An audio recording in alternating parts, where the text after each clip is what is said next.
uh, Ravdeep, Singh, Anand. Today's October 26, 2014.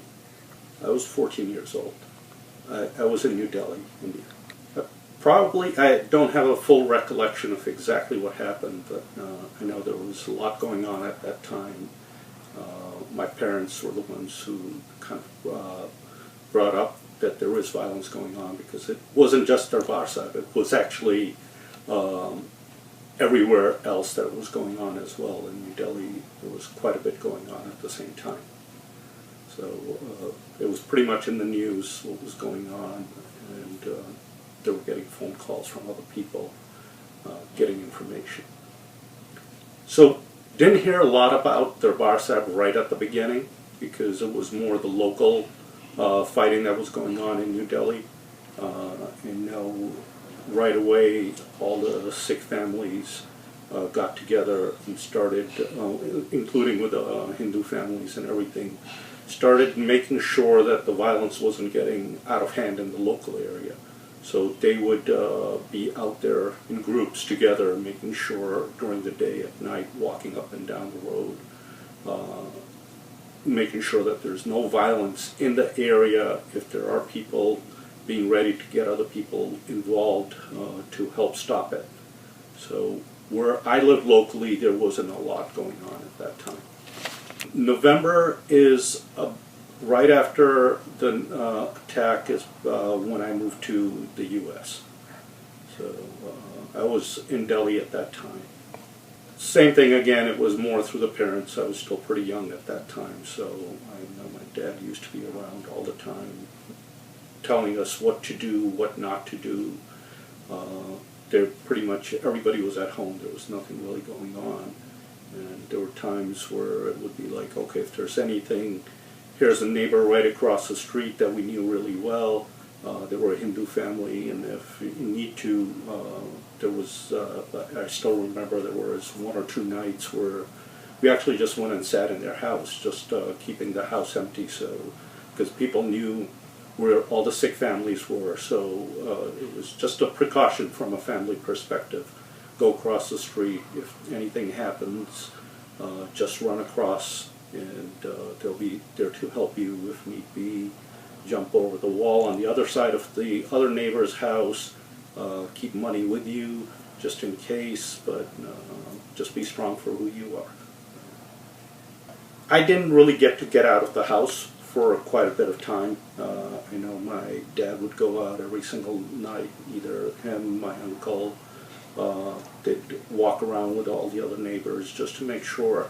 Like they had the chokidars in India at that time, but they were doing the walking, just making sure that everything's calm on the streets. I was 14 years old, so very scared at that time, not knowing what's going on. It was just more trying to figure out, because, like I said, my dad was out at nights trying to figure out what's going on outside, not being allowed to get out of the house. There really wasn't anything beyond that that I could know, so it's just a lot of feeling of just scaredness at that time, right at night. Like Dad would warn me, okay, if this happens, go to the neighbor, not knowing at night if you hear a sound, what's really going on, or if somebody's going out, what's going to happen. Nobody I know directly was involved either time. I was very lucky. Just the area we were in, we got quite a bit of protection at that time. From what we have understood since then, at that time it was pretty much anybody going out. You would hear that people were just out there. Found out later that there was a lot of the government getting involved, especially the local people, where I remember where my sister lived in Delhi at that time. They were talking about people actually walking up, pointing at houses, and then the mob coming behind there and just destroying the houses and the people, killing everybody in there. So, and that's pretty much what I heard at that time, but now knowing a little more, just trying to figure out. Yes, I was like talking to my wife the other day, and she mentioned that her dad used to be in the army, and they were in Amritsar at that time, and got a phone call saying, just get your family out of Darbar Sahib. And she said, we left and got a phone call, we left. We didn't go to Darbar Sahib, but we could see everything. We could see this fire, the smoke coming from the rooftop of the house. My parents did leave. They didn't want me there, just not knowing what was going on, so we moved to the U.S. at that point. And I've been back a few times, but haven't gone in for a long period of time. But my extended family, uncles, aunts, all the cousins, they've all been there. They're still living there. So I do go back once in a while just to go visit everyone.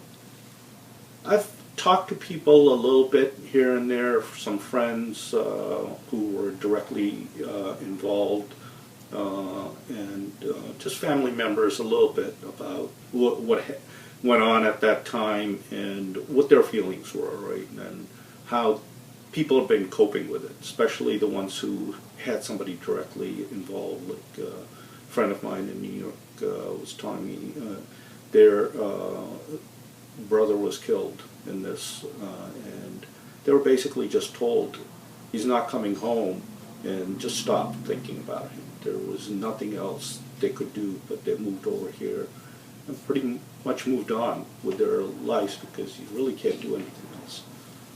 We have talked a little bit, so I'm going to start with the next generation. We've talked a little bit with the next generation, like we have our local camp here, and one of the parts of the camp we had talked about 1984 with them a little bit, kind of giving them a little brief history, saying, yes, I was there, who else do we know that was there? There have been programs at the Gurdwara where other people share their thoughts, and then sometimes we'll just sit down and talk to each other. Yes, I was here, where were you at that point? So some discussions at a high level. But I think the big thing is, yes, it is part of our history. It is, when people think of it, they don't think of it as significant violence until you kind of relate it to something else. I personally have nothing that I do remember, so nothing that I can remember. I think it was just probably some tension building up, and being that young, I didn't know what the politics was at that time. So I don't have an exact thing to point to say something led to another, but I think it was at that point excuse given at that time for someone to say, okay, now because the Sikh bodyguard killed Indira Gandhi, we're doing this. But it had to be some tension built up before that, and there was definitely some planning ahead. It definitely did. It's our history. We talk about history a lot, we read about history a lot, but when it actually happens in your own lifetime and you see something as significant as 1984 go on, it will last with me forever, right? And hopefully it's not something that we're going to forget as easily, or our young kids who are growing up, even though it was after they were born, but hopefully it's something that we can pass on to them. More from an old historical perspective of stories were told, now we have better ways of recording things and being able to pass it on to them. I think the only thing that 1984 really, when I really felt the impact, that when I've seen other people get involved or in something else, like I still remember this very clearly. Back in college, went with some friends to watch the movie Schindler's List, and it's very, very similar to what happened to the Sikhs, and people were coming out of that movie crying, and I was probably one of the few people who came out of that movie with very few emotions showing. But it reminded me of 1984, right? And yes, people get upset that, yeah, this has happened, it's history, it's been recorded, but it's history.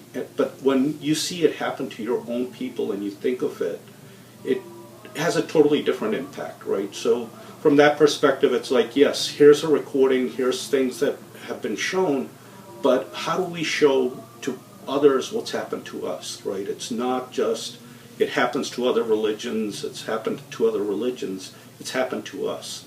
And at that time it really hits you that, yes, this is a lasting impression on your life. What can you do to make sure this doesn't happen to you or somebody else? It's a thought that stays in your head all the time.